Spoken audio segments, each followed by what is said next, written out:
ఓం మహాగణాధిపతయే నమః. ఓం గురుభ్యో నమః. ఓం శ్రీమాత్రే నమః.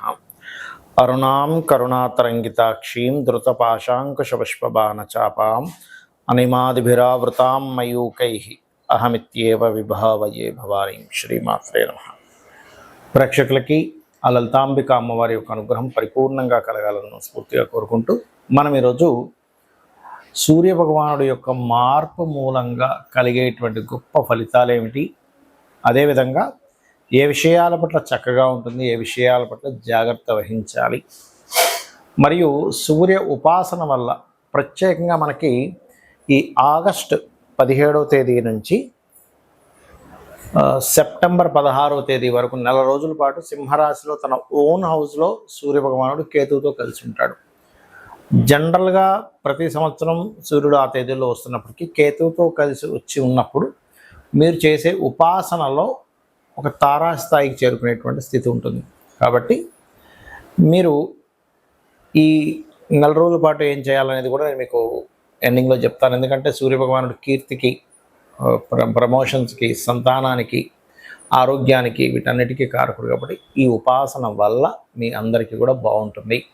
అయితే ఈ విషయాలు చెప్తుంది నేనైనప్పటికీ కూడా చెప్పిస్తుంది మాత్రం సాక్షాత్ లలిత అమ్మవారిగా భావిస్తూ ఒక్కొక్క రాశి గురించి మనం తెలుసుకుందాం. ధనస్సు లగ్నము, ధనస్సు రాశి. ధనస్సు వారికి కనుక చూసుకున్నట్లయితే ఇక్కడ ఈ లగ్నాత్ లేదా రాశ్యాత్ చూసుకున్నట్లయితే రవి భాగ్యస్థానంలో 9వ స్థానంలో ఉన్నాడు.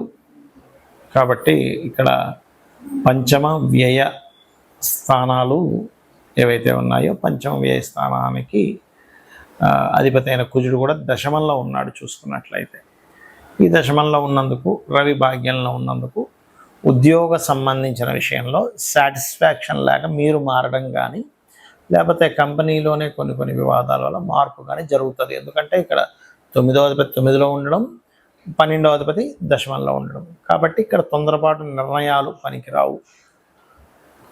ఇది ముఖ్యంగా చూసుకోండి. మరి ఉద్యోగ సంబంధించిన విషయంలో కాస్త ఎక్కువ ఇబ్బంది ఉంటుందండి అనుకునేటువంటి వారు కాస్త ఓం మాణిక్య మకుటాకార జానుద్వయ విరాజితాయై నమః అనే నామస్మరణ ఎక్కువగా చేస్తుండాలి. అదేవిధంగా ఇది రుణం లభించడానికి, రుణం తీర్చడానికి కూడా అనుకూలించేటువంటి గ్రహస్థితి చెప్పాలంటే. ఎందుకంటే ఇక్కడ పంచమాధిపతి లగ్నాన్ని చూస్తాడు, వ్యయాధిపతి కూడా ఈ లగ్నాన్ని చూస్తాడు, చతుర్థ భావాన్ని చూస్తాడు. సో ఇవన్నీ ఏంటంటే కొంచెం చతుర్థ భావంలో ఉండే శని మీద కుజుడు దృష్టి ఉంది. కాబట్టి ఏదైనా ప్రాపర్టీస్ తీసుకునేటప్పుడు కూడా కాస్త చూసుకొని తీసుకోవాలి. తొందరపాటు నిర్ణయాలు అనేవి ఈ రవి మార్పు వల్ల కానివ్వండి, వీటి వల్ల కానీ అసలు పనికిరాదు, గుర్తుపెట్టుకోండి. అలాగే మరొక విషయం ఏంటంటే ఇక్కడ గమనించుకున్నట్లయితే ఇక్కడ ఈ యొక్క రాశి అధిపతి ఎవరైతే ఉన్నారో ఈ రాశికి ముఖ్యంగా ఈ సూర్యభగవానుడు భాగ్యంలో ఉన్నందుకు